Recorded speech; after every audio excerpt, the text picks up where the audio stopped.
Oh, and Manx listeners will recognise you from your collaboration with Ruth Kegan some years ago. If people have forgotten the name, tell us what it was. Yeah, we did I played with Ruth on some of her solo stuff, but we did a project as well called Eoghan, which is kind of uniting the three Gaelic languages. So we had Manx, Scottish and Irish Gaelic. So myself and Marianne Kennedy. So we put together an album and we toured it around. It was really good fun.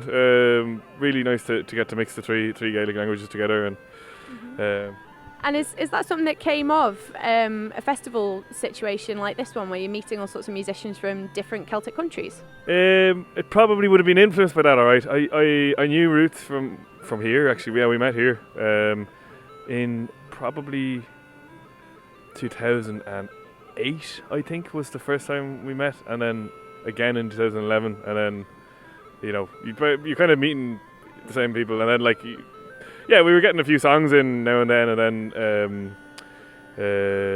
I think she asked me to play on her first album. I think we did that before we did the Entang album. It's it was one of those things, but because like a lot of people I've met here, you get good ideas for collaborations and kind of music buzzing around, so it's good. Yeah, and you're multi-instrumentalist. You play the flute, but you also I heard you singing last year at the Les Bas Marine. Tell us a bit about the vocal work that you do. I sing Shanos. I grew up singing Shanos, like old style Irish songs, but now I sing a bit more. I sing in English and a few songs in other languages as well. But singing a lot at the moment. Actually, working on a few different few different things in the pipeline. But I like singing lilting as well and all that kind of thing. I was going to say your lilting is second to none, I'm told. I don't know about that. Well, there's not that many people who actually do lilt, so it's but I think it's making a comeback. We were at Jiggy last year. We did a bit, and they're kind of using a lot of lilting in their kind of music. And there's other people I was just at a Mouth Music Festival there a couple of weeks ago in Tyrone.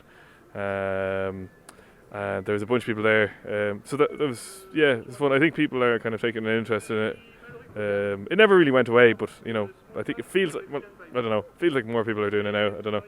It's my impression. I haven't done any scientific study or anything like that, but But I suppose you're the kind of person to get a feel for whether something's growing or not in that way, because you're doing so much of it and you're moving in circles with people who do as well. And you're here this year teaching the flute. How has that been as a process so far? Are you recognising students?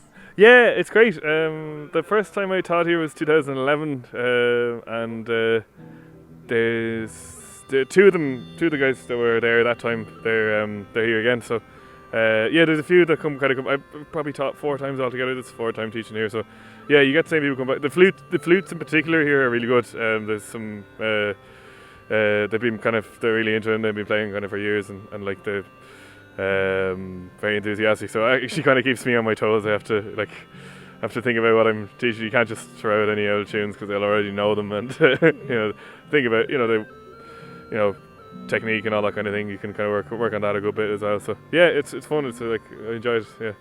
Because the people who come here are passionate about Celtic traditions. Are you finding that there are differences in technique when it comes to flute playing?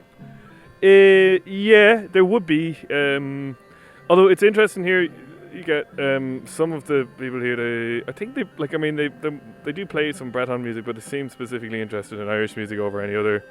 They'd be over to Ireland a lot. So I'm taking it 2 of the students in particular. Anyway, I'd say some of the rest of them maybe do a mix, but they seem to be kind of into Irish music over anything else. So they sound like Irish flute players, they have that kind of style. So yeah.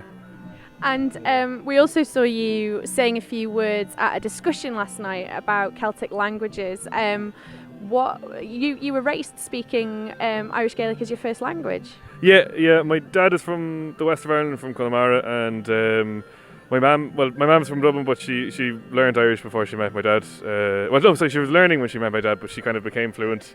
I think when my younger sister was born, she tells me my older sister, she had her in one arm and dictionary in the other, but she was fairly determined that we'd all speak it. So we grew up in Dublin, but never spoke any English till we kind of went to school. You kind of gradually pick it up, but so. And is that common In Dublin, not so much. You've got the Gaeltacht areas where people would still,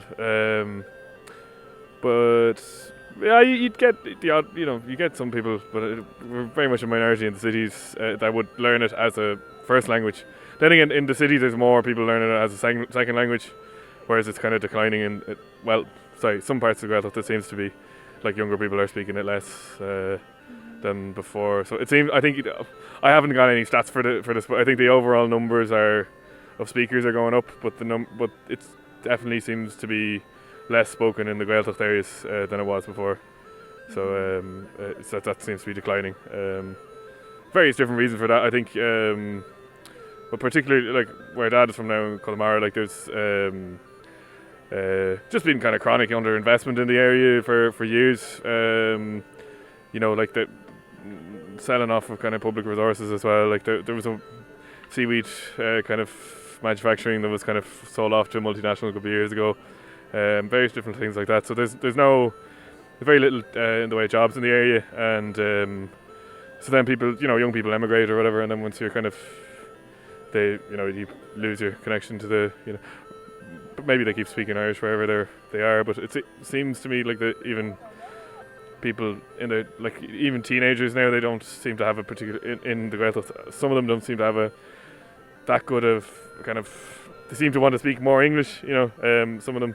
Then again, those that are kind of locked in with the music, they speak a lot of Irish. Like I think having the music kind of gives you a reason to kind of speak it. Like, when there's no kind of other economic reason to speak it, you the kind of the art and the singing and the tunes and all that kind of thing. The people who do that seem to be more likely to. And where there's communities where there's a lot of singing and that, like the language is stronger as well. So. Because it seems very strong among the Irish musicians and performers who we've met here. I know a number of people who I've spoken to were raised speaking Irish Gaelic as a first language or have learnt it at school. What do you think? What's your ideal? What do you want to see happen that you think would sort of give life to the language in a new way? There's lots of good things happen. Like there are people. There are people constantly fighting for new services, new schools, and all this kind of thing. And there's people who are working really hard on this. So, and I not faulting them at all. I would say you definitely need more. This comes down back to the state, like the state.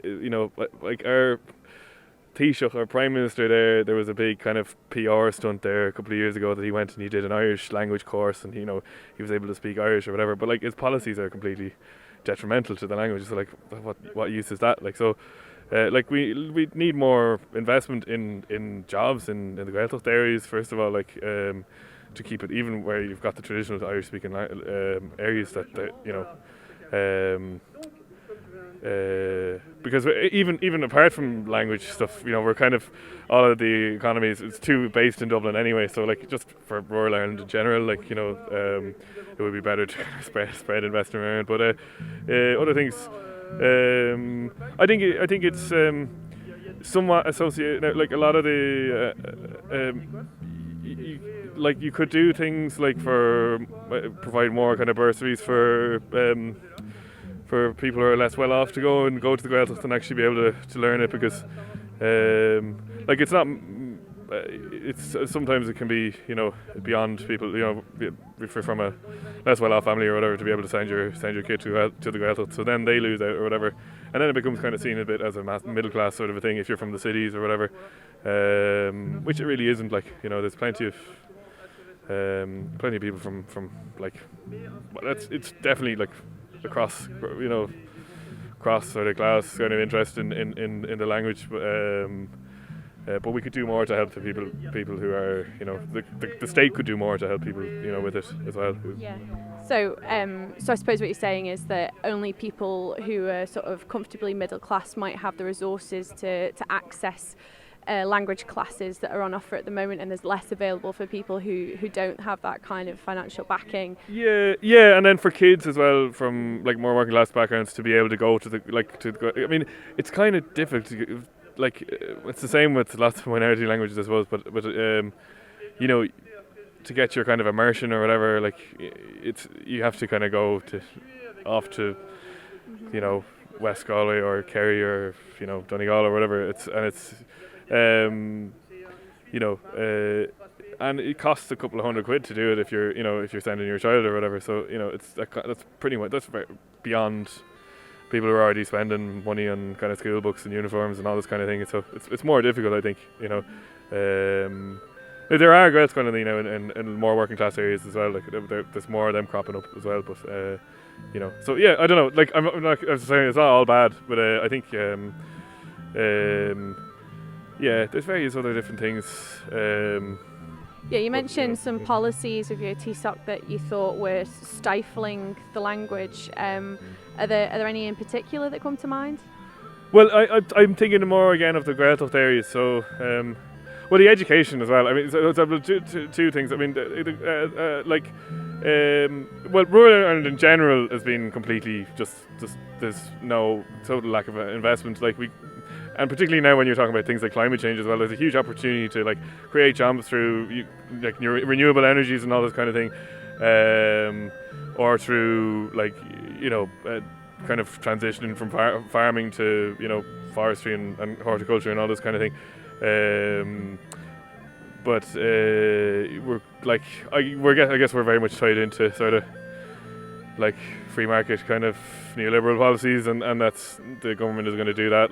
Education as well. I think at the moment there's a bit of a vicious cycle because you have under-resourcing of universities, meaning that people are coming out with a lower standard of Irish, and then they're going and teaching kids. Then you're taking this Irish and they're when I studied Irish in university, and during the time I was there, I think there was only about 5 full-time lecturing staff, and 2 of them left. 2 of them retired in the meantime, and they were never replaced, kind of thing. So, and this has happened kind of across the board. There's just there was I don't know if it's still ongoing, but there was a hiring freeze for a long time and then they've lost so much staff since then that even if you were to replace people now, you need much more kind of because there just isn't enough language classes in the week for people who are trying to improve their level or whatever. So there's that as well. I don't know. There's lots of different things. Haven't really.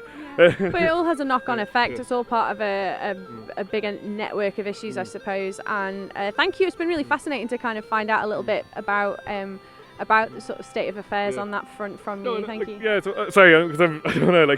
We all negative. I mean, it's all. There's various different things you could do that would help to revitalise it. Having said that, it is it's kind of, despite the state underinvestment, there are people there's language activists, there's people who are into who are promoting it all the time, and they're doing really hard work, and they're actually succeeding in spreading it and in teaching it and all this kind of thing. So there are the numbers of speakers are still going up. So yeah, it's not all bad, but obviously there's things. There's always room for improvement. There's always more we can be doing. Oh well, thank you for talking to us today. You're going to be performing it all this week. Can we look out for you? I might be. There might be an impromptu kind of a. There was talk of some collaborations with possibly the Scottish and Cornish and I don't know who else. That's what we like to hear. Yeah, we'll keep an eye out for you. Thanks so much. Thanks so much. Thank you. Thank you so much.